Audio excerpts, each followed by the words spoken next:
The Sutra of Complete Enlightenment, a Mahayana Sutra. Homage to all past, future, and present Buddhas, Bodhisattvas, Pachika Buddhas, and Shravakas. Bodhisattva Vajragarbha.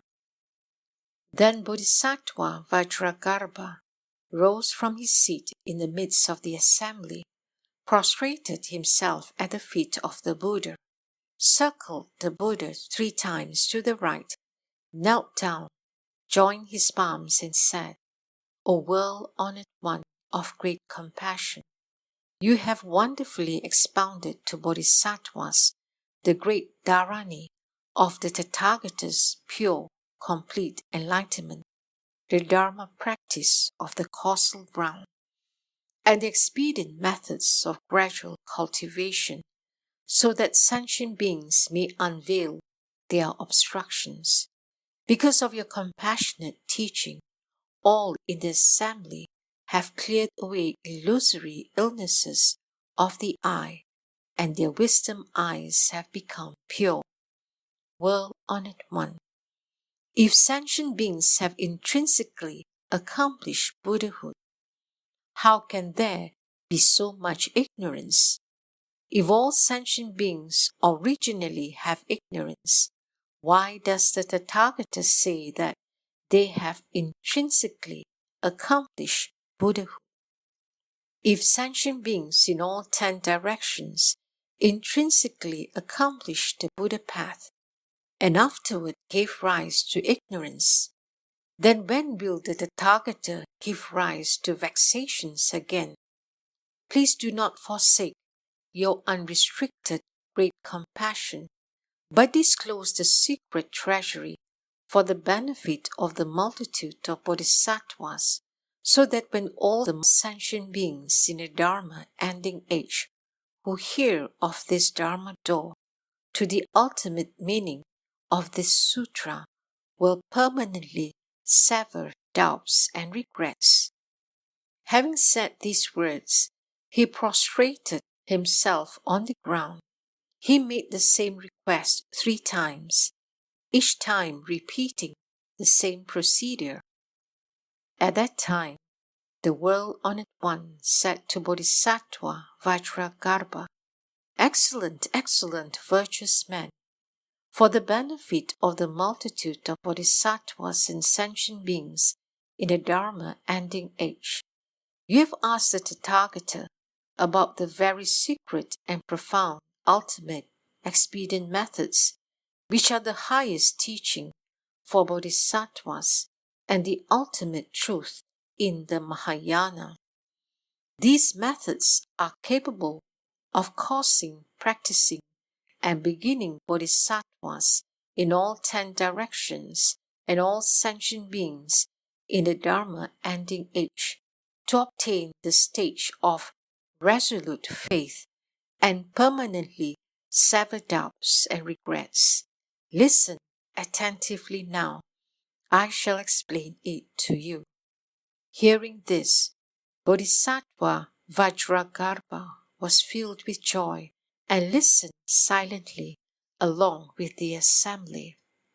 Virtuous men, all worlds begin and end, are born and perish, have a before and after, exist and do not exist, coalesce and disperse, arise and cease.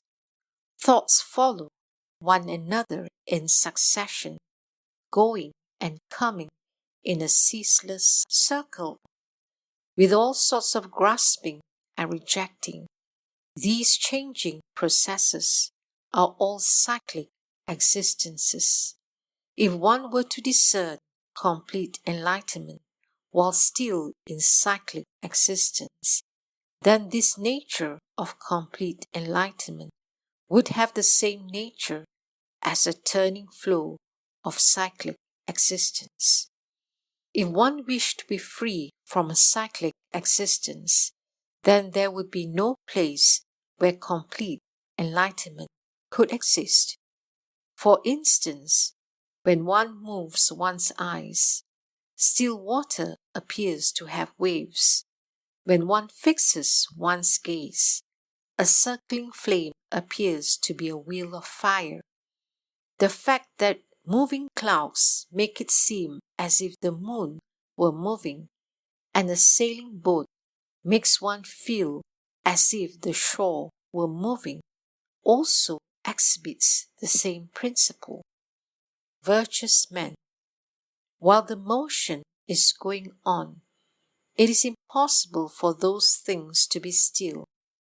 How much more would this be so if one were to discern the complete enlightenment of the Buddha with the defiled mind of birth and death, which has never been pure? How could it not appear to be in motion? For this reason, you gave rise to these three doubts. Virtuous men, for example, because of an illusory illness of the eye, a flower is falsely seen in an empty sky. When the illusory illness of the eye is eliminated, one does not say, now that this illness is eliminated, when will other illnesses arise? Why? Because the illness and the flower are not in opposition. Likewise, when the flower vanishes into the empty sky, one does not say, when will flowers appear in the sky again? Why? Because the sky originally has no flowers. There is no such thing as appearing and vanishing. Birth and death and nirvana are like the appearing and vanishing flowers in the sky, while the perfect illumination of wondrous enlightenment is free from flowers or illnesses. Virtuous men, you should know that the empty sky does not temporarily exist and then temporarily not exist. How much more so in the case of the Tathagata, who is in accordance with complete enlightenment, which is comparable to the equal intrinsic nature of empty space. Virtuous men, it is like smelting gold ore. The gold does not exist because of the smelting. As it has become perfect gold, it will not become ore again. Even after an inexhaustible period of time, the nature of the gold will not deteriorate. Therefore, one should not say that gold is not intrinsically perfect in itself. Likewise, the same holds true with Tathagata's complete enlightenment. Virtuous men, the wondrous and completely enlightened mind of all Tathagatas is originally without bodhi or nirvana. It has nothing to do with accomplishing Buddhahood or not accomplishing Buddhahood, illusory cyclic existence or non-cyclic existence. Virtuous men, even the Shravakas who have perfected the state where the karmic activities of body, mind, and speech are entirely severed, are still unable to enter the nirvana that is personally experienced and manifested by the Tathagata. How can one possibly use one's conceptual mind to measure the realm of the Tathagata's complete enlightenment?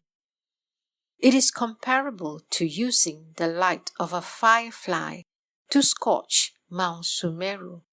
One would never be able to burn it. He who attempts to enter the Tathagata's ocean of great quiescent extinction by using the cyclic mind and giving rise to cyclic views will never succeed. Therefore, I say that all bodhisattvas and sentient beings in the Dharma ending age should first sever the root of beginningless cyclic existence. Virtuous men, Contrived conceptualizations come from the existence of a mind which is a conditioned conglomeration of the six sense objects. The conditioned impressions of deluded thoughts are not the true essence of mind. Rather, they are like flowers in the sky.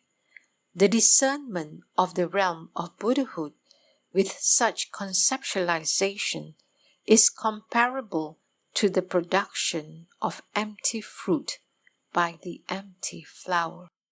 One merely revolves in this entanglement of deluded thoughts and gains no result. Virtuous men, deluded, groundless thinking, and cunning views cannot accomplish the expedient methods of complete enlightenment. Discriminations such as these are not correct. At that time, the world-honored one, wishing to clarify his meaning, proclaimed these gathas. Vajragarbha, you should know that the quiescent and extinct nature of the Tathagata never had a beginning or end. To conceptualize this with a cyclic mind results in rotations in cyclic existence. One will then remain in cyclic existence, unable to enter the ocean of the Buddha. Like smelting gold ore, the gold does not exist as the result of smelting. Though it regains the original golden quality, it is perfected only after the process of smelting. Once it becomes true gold, it cannot become ore again. Birth and death and nirvana, ordinary beings and all Buddhas are but appearances of flowers in the sky. Conceptualizations are illusory projections. How much more so are such questions asked with an illusory mind? If one can put an end to this illusory mind, complete enlightenment can be sought. Bodhisattva Maitreya. Then Bodhisattva Maitreya rose from his seat in the midst of the assembly, prostrated himself at the feet of the Buddha, circled the Buddha 3 times to the right, knelt down, joined his palms and said, O world-honored one of great compassion, you have opened wide the secret treasure for bodhisattvas and have caused the great assembly to deeply awaken from cyclic existence and distinguish between the erroneous and the correct. Your teaching is capable of bestowing the fearless eye of the path to sentient beings in the Dharma ending age, causing them to give rise to resolute faith in the great nirvana and never again to flow within the realm of a turning wheel of samsara or whole cyclic views. World-honored one, if bodhisattvas and sentient beings in the Dharma ending age desire to sail on the Tathagata's ocean of great quiescent extinction, how should they sever the roots of cyclic existence? In the various cyclic existences, how many types of capacities are there? What are the different kinds of cultivation of Buddha's body? When bodhisattvas enter the world of passions, how many expedient methods should they devise to deliver sentient beings? Pray do not forsake your great compassion in saving the world, but cause all practicing bodhisattvas and sentient beings in the Dharma ending age to cleanse their wisdom eyes and illumine their mirror-like minds. May they be completely awakened to the Tathagata's unsurpassed knowledge and vision. Having said these words, he prostrated himself on the ground. He made the same request 3 times, each time repeating the same procedure. At that time, the world-honored one said to Bodhisattva Maitreya, "Excellent, excellent, virtuous man, for the benefit of the multitudes of bodhisattvas and sentient beings in the Dharma-ending age, you have asked the Tathagata about the most profound, secret, subtle, and wondrous truth, so that bodhisattvas' wisdom eyes may become pure, so that all sentient beings in the Dharma-ending age may permanently sever themselves from cyclic existence, so that their minds may awaken to absolute reality, and so that they may possess the patient endurance of the unborn wisdom. Listen attentively now. I shall explain it to you." Hearing this, Bodhisattva Maitreya was filled with joy and listened silently along with the assembly. Virtuous men, all sentient beings experience illusory cyclic existence due to all kinds of affection, love, craving, and desire since beginningless time. The different types of births in the world, be they from egg, womb, humidity, or by transformation, are created by sexual desire.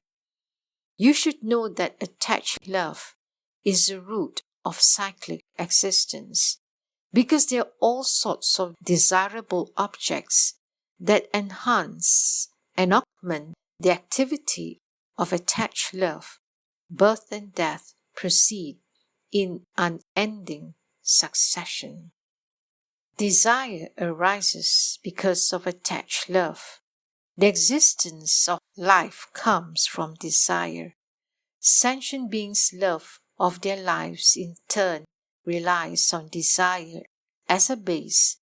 Therefore, love and desire are the cause.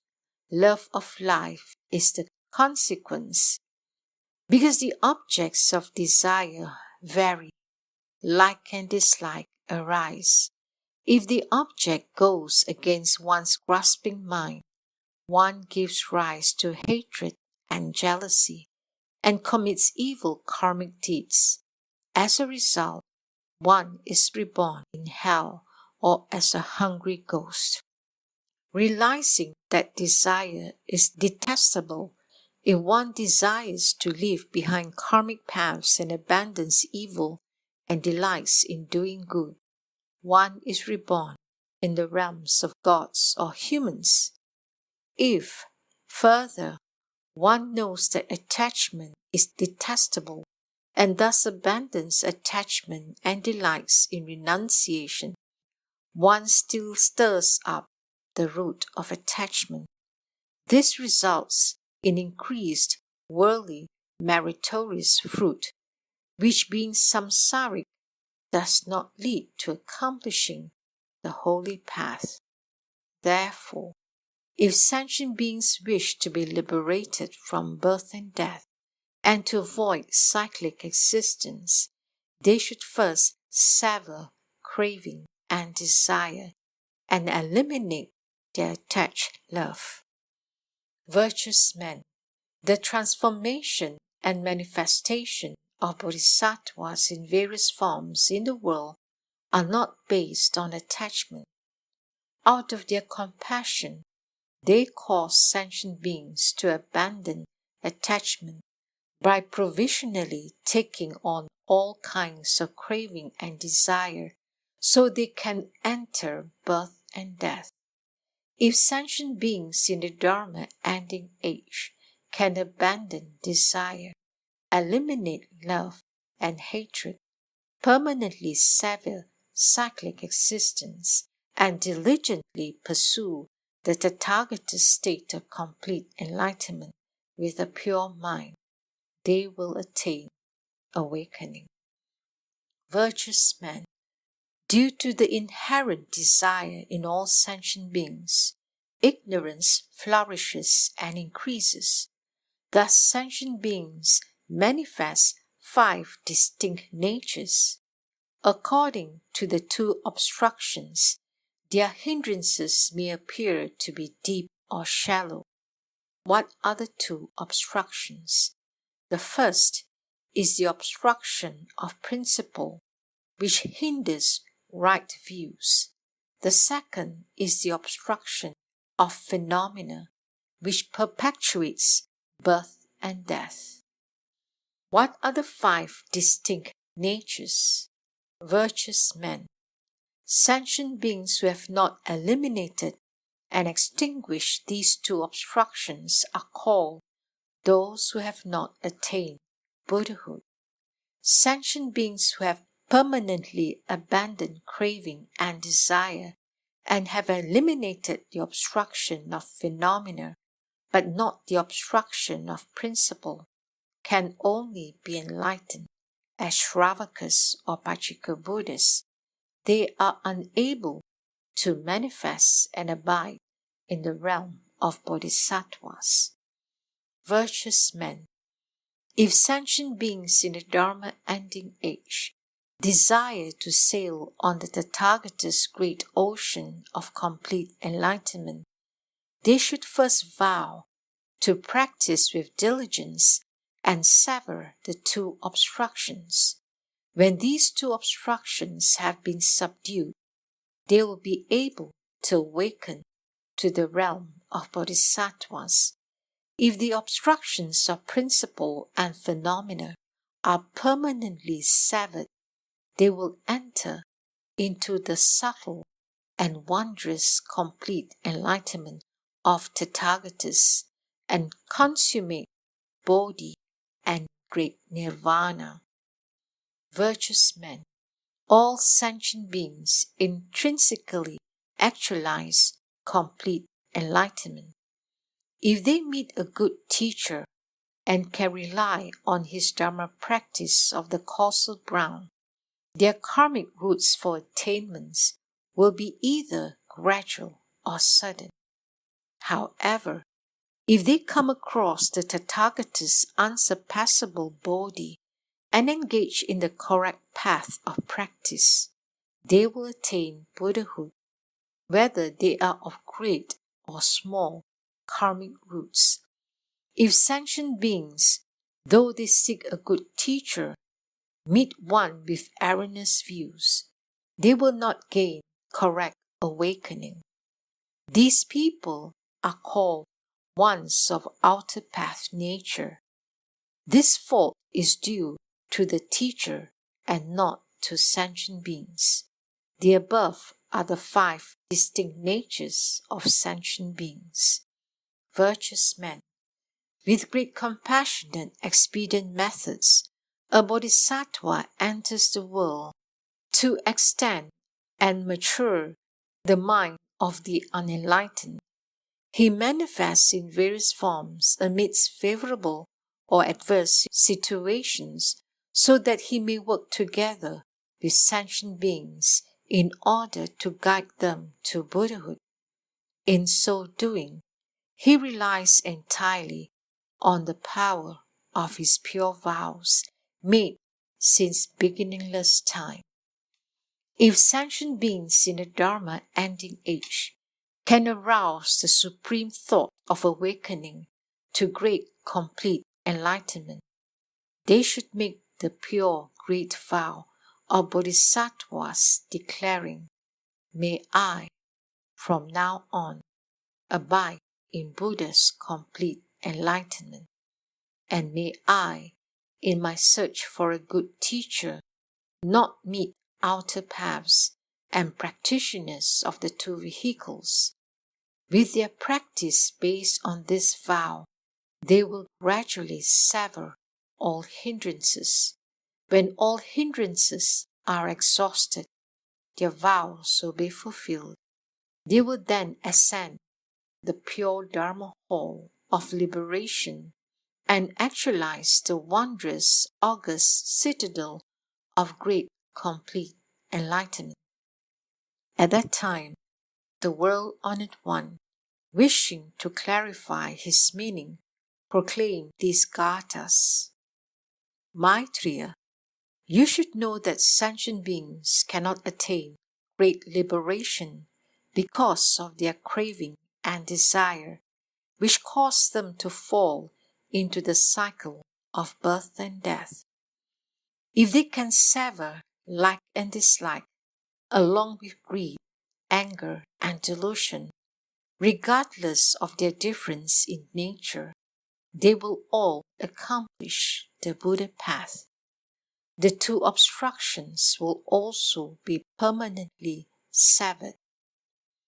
After correct awakening is attained by meeting a good teacher, one accords with the Bodhisattva vow and abides in the great Nirvana. All Bodhisattvas in the 10 directions, relying on the great compassionate vow, manifest the appearance of entering birth and death. Practitioners now and sentient beings in the Dharma ending age should diligently sever all attached views. Then they will return to great, complete enlightenment. Bodhisattva of pure wisdom. Then the Bodhisattva of pure wisdom rose from his seat in the midst of the assembly, prostrated himself at the feet of the Buddha, circled the Buddha 3 times to the right, knelt down, joined his palms and said, O World-Honored One of great compassion, you have broadly expounded to us inconceivable things which we have never seen or heard before. Because of your excellent guidance, our bodies and minds are now at ease, and we have gained great benefit. For the sake of all practitioners of the Dharma who have come here, please expound again the nature of the Dharma King's complete and fulfilling enlightenment.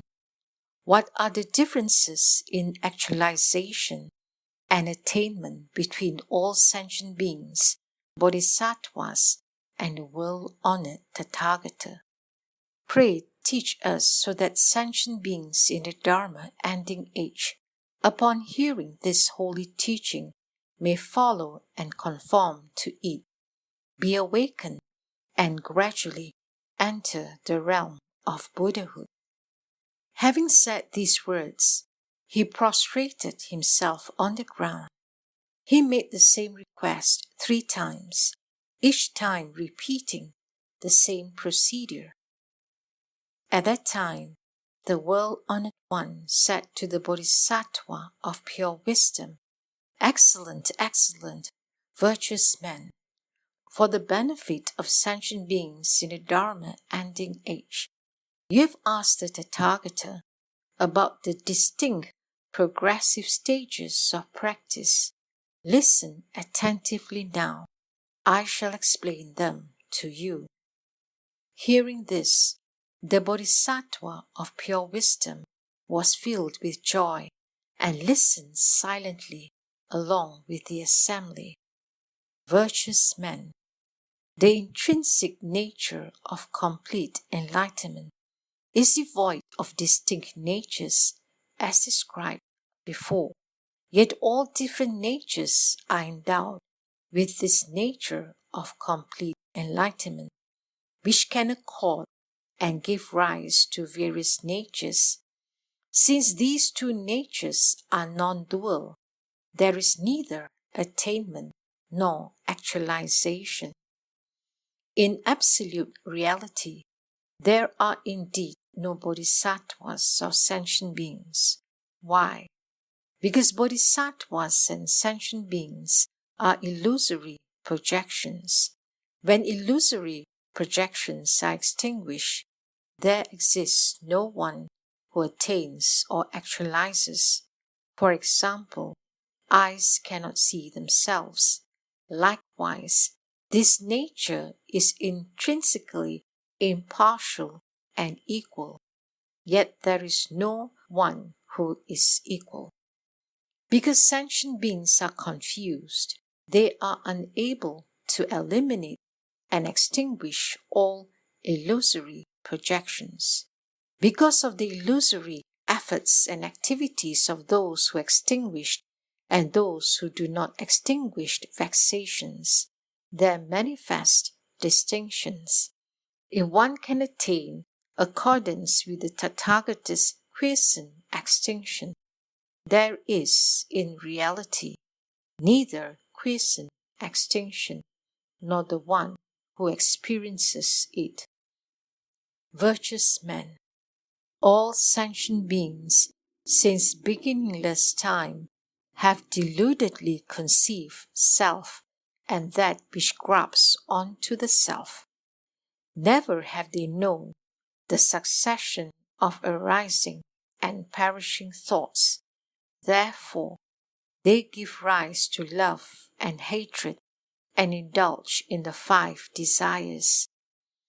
If they meet a good teacher who guides them to awaken to the nature of pure, complete enlightenment and to recognize these arising and perishing thoughts, they will understand that it is the very nature of such rising thoughts that causes toils and anxieties in their lives.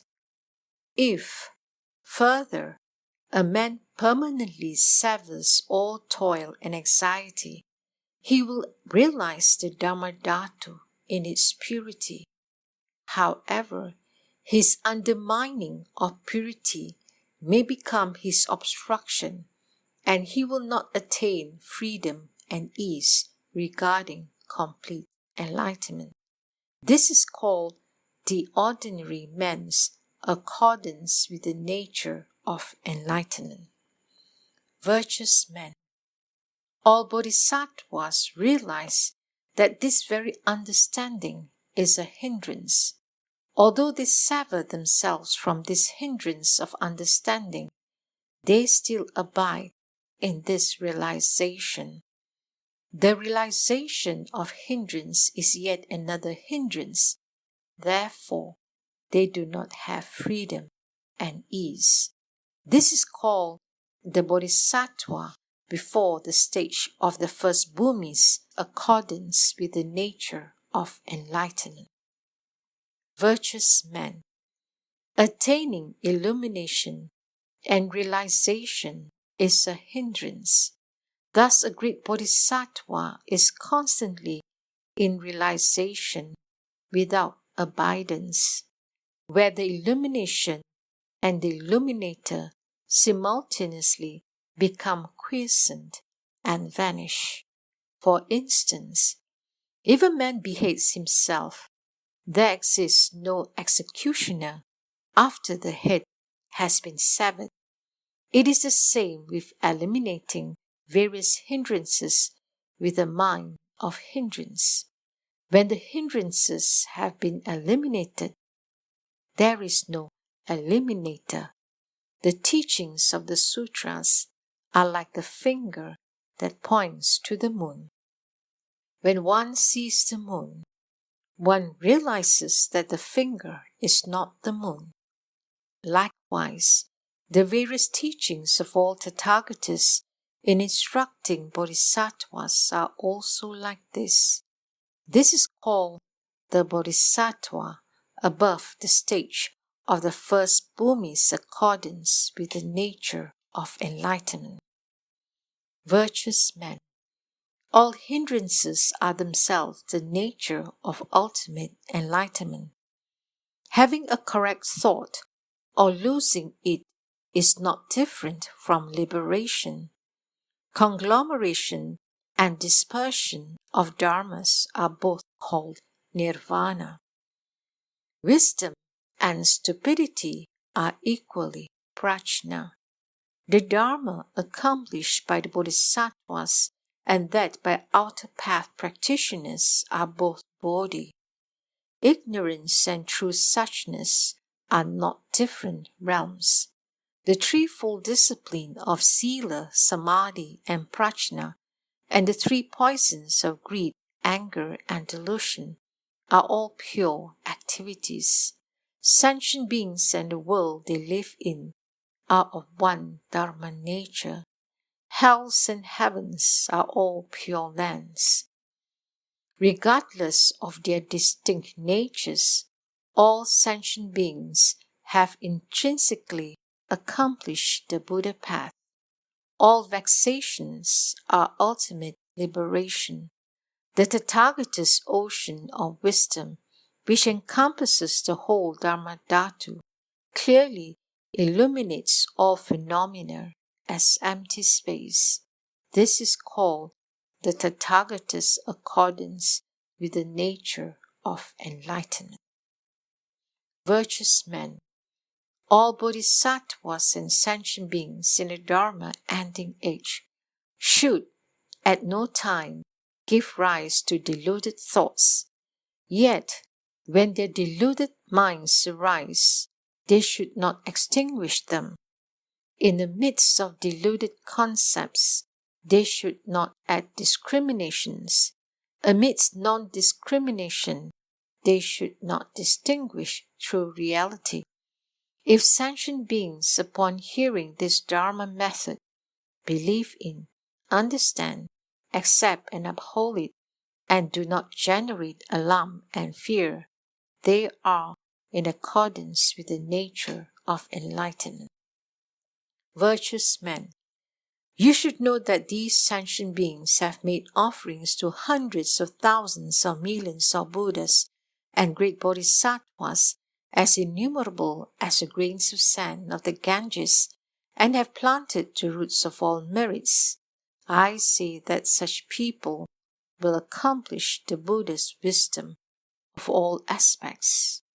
At that time, the well-honored one, wishing to clarify his meaning, proclaimed these gathas.